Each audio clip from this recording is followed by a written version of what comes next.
2, 1.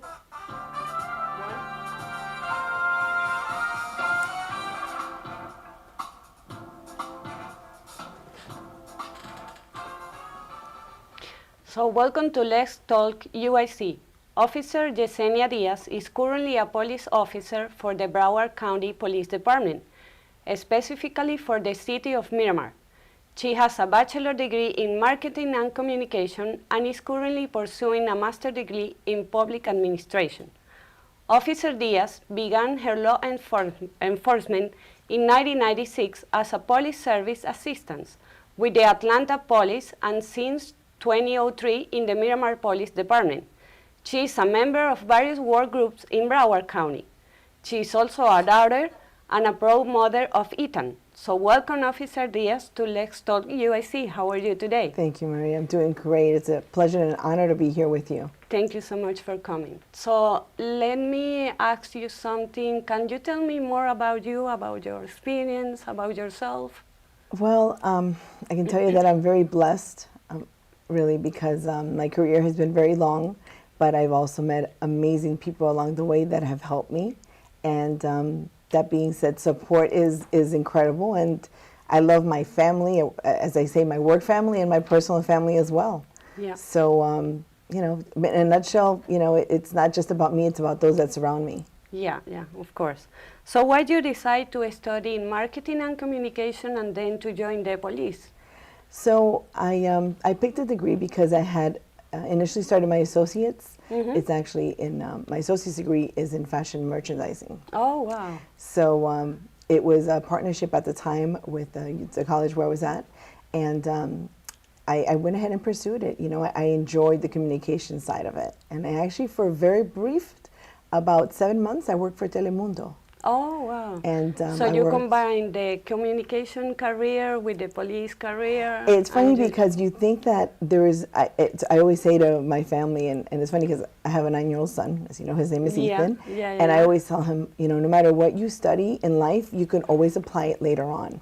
So that being said, even the fashion side of it, I even was able to apply that into police, and that actually comes across really interesting. Oh, wow. But yeah, it's you know, it's just, it developed that way. But the communications angle I love communicating, and I think that communication is not just speaking, it's body language, it's respect for everyone that's around you. You get the opportunity to help other people also.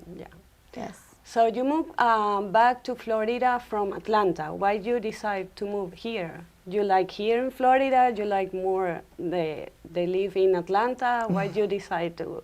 So basically, I was born in New York. Oh, okay. And then I moved here to Florida when I was 11. Okay. And it was because my father worked for United Airlines, and he got a transfer from JFK to Miami Airport. To Miami. So it was a family move, you know, and it was a big culture difference. And then so Miami's my hometown. So going to Atlanta and coming back to South Florida. Specifically, I moved back to Broward, was just coming back home for me. Oh, okay. So you like Florida? I love Florida? Yes, I do. Oh, okay. Why you decide join to the police department? So I was at the time, I don't know, maybe 20. I don't know how old I was, but I was in my early 20s, and I had a cousin that worked in Georgia. And he, back then there was no internet per se for jobs, so he sent me a copy of the Atlanta Journal-Constitution, the newspaper. And I remember he circled and it said public service aid, and I'm thinking, why is he sending me this? At the time I was actually still studying my degree, and I was at FAU in Boca, and I worked at the university. Okay. So I was doing well, I was, you know, but he said— And you like it? Yes, I loved it, but when he sent me that, I said, you know what, if it landed in my hands, I'm going to give it a try. So I did a resume, and I mailed it, because it was snail mail, you know, through the mail. And then when I got my first call, I was told that there was 3,000 something applicants. And I was like, okay, well, thank you. But that being said, moving along, over the course of the next 6 months, I kept getting letters down in the mail saying you made the cut to 2,000.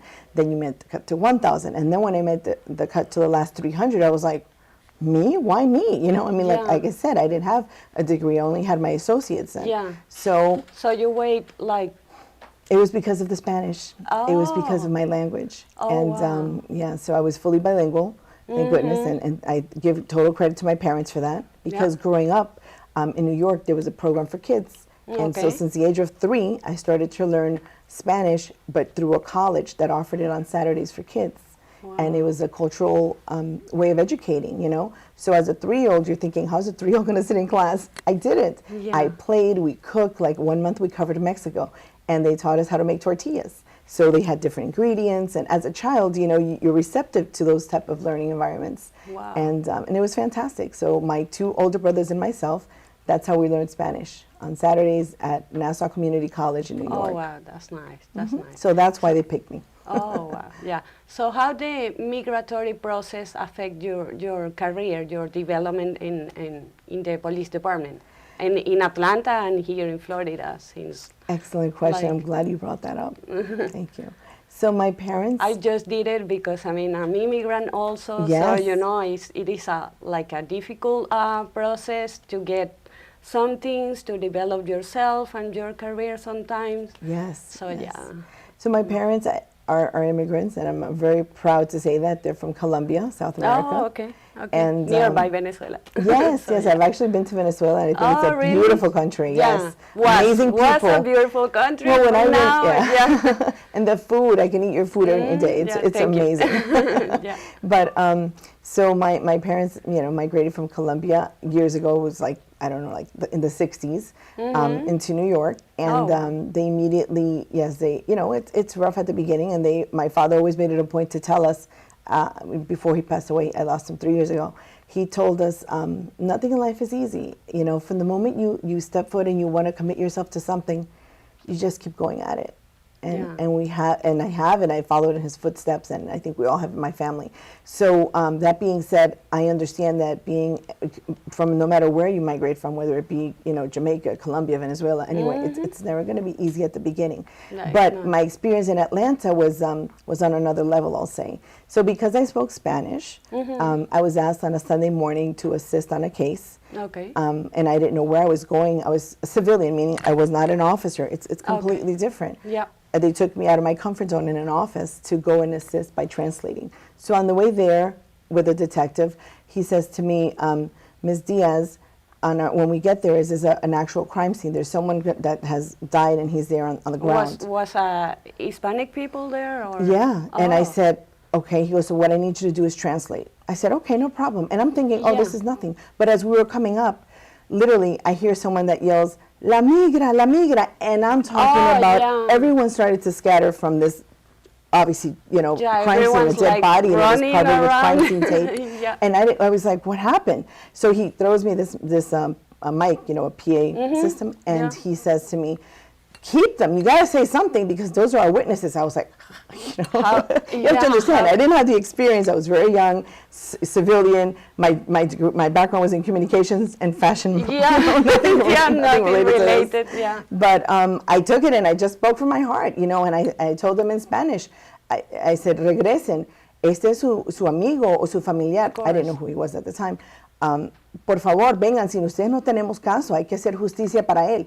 And maybe out of the crowd, I don't know, maybe 10 or so returned. And you know, and I said, because of course they thought we were immigration. And I said to them, clearly, you know, we're not here to take you. We're not immigration. You know, come back. I just held. So I became very involved with that case. And I come to find out that the person that had died, unfortunately, was 16 years old. Oh, my God. And he was an immigrant. He had no family in Georgia. In Atlanta at the time, That's and hard. the year was 96, I believe, yeah. So I got very involved with the case, and that case just opened my eyes and everything, that I realized that, you know, victims need to have voices, and everyone, you know, whether you're immigrant or not, you need to have a voice, that being said. So he had no family here. What happened with his family? They lived in Mexico. He was supporting his entire family, his mother and his five five siblings, you know. Yeah. Wow. So but he was dead. Again, you know, he got killed. He was killed for a 6-pack of beer. And it was a very difficult thing, especially, you know, at the time, because there wasn't much I can do. I was a civilian. I wasn't a police officer. Yeah. And it was all up to those that were there, you know, and already on the case. You tried to help, but I mean. Yeah, there wasn't much that, I mean, I did the best I could as far as providing support and making sure that the witnesses, and I translated, but there was no arrest done. And that was a, you know, a difficult thing to see. So I believe all victims, no matter if you speak English, or you don't speak English, or you're from this country or from any country in the world, you need to have a voice, and that voice is law enforcement. We need to, and that's why I'm a big advocate of victims advocates that we have nowadays. And my department has amazing victim advocates. And also just as a community, if you partner with your community and you do the right things, everyone's going to have a voice and everyone's going to be respected. And that's what it's about. It's about that partnership with your community. It's about and human rights. Everything, it's about people. Exactly. Yeah. So it opened my eyes to what I do. Yeah, I have the same feeling when I came here. I saw many Americans and many immigrants also. And I mean, what I'm doing here, I'm like kind of nervous, kind of afraid of. But then I developed some things, and now I feel like more comfortable with that. Right. But it's hard. You have to work. You have to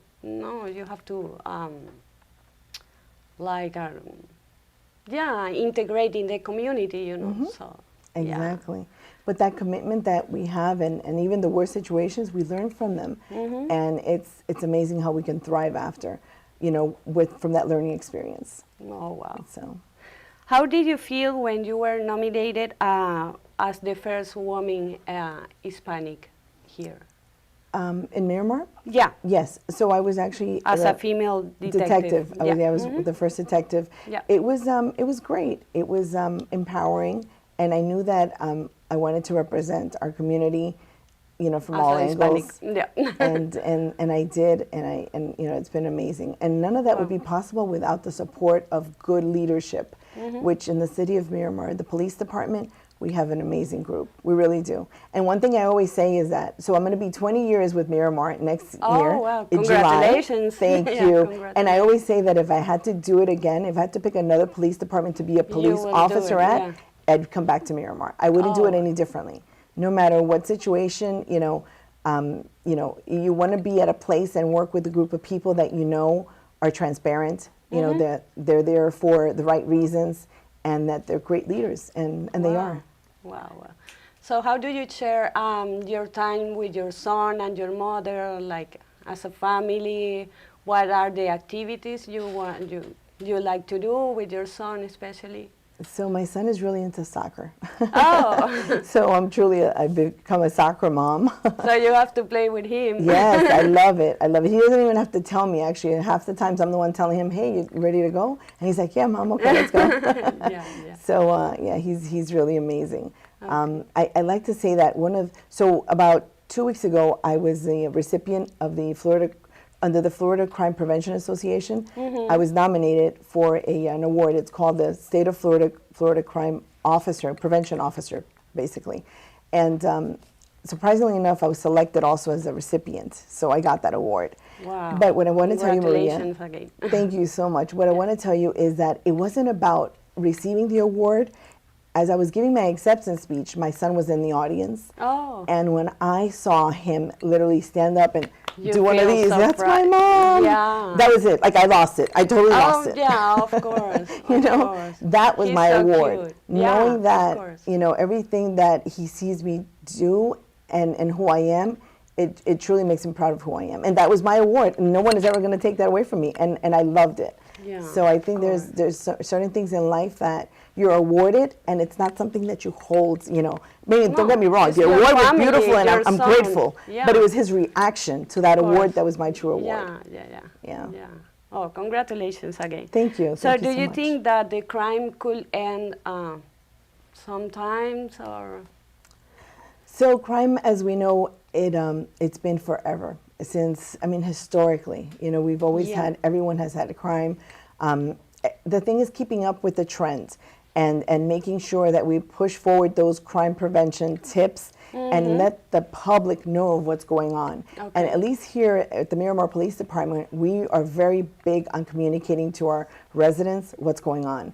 And not only that, but telling them how to try to prevent it. Like right now, we have a lot of catalytic converters that are being stolen from cars. That's interesting. Yeah, and it's a hard crime to detect. But if someone sees, let's say, two individuals buy a car and it looks like they're changing the tire, if you know well that that's your neighbor's car and that that's not your neighbor, please call it in, because things like that can help us actually catch it in progress. Of course, and you always So, hear. So. Yes, Oh, exactly. okay. So we Perfect. love things like that to be called into the police department. So we're pushing that. That's a more recent trend that we try to, just keep.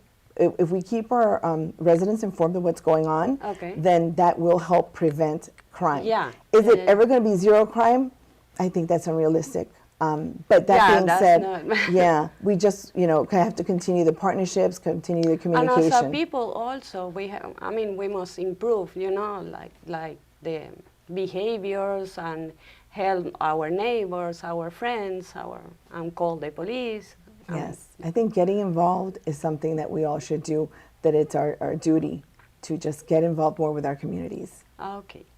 So thank you, Officer Diaz, for this interview. That was so helpful for me and for the Miramar community, and I hope to see you again. Thank you, Maria. It's a And pleasure be part to be here. of City of Miramar and the Police Department. Absolutely. Thank you for having me, and on behalf of the City of Miramar and Chief Burgess, it's an honor to be here. Thank you. Thank you so much. Have a good day, You Officer. too.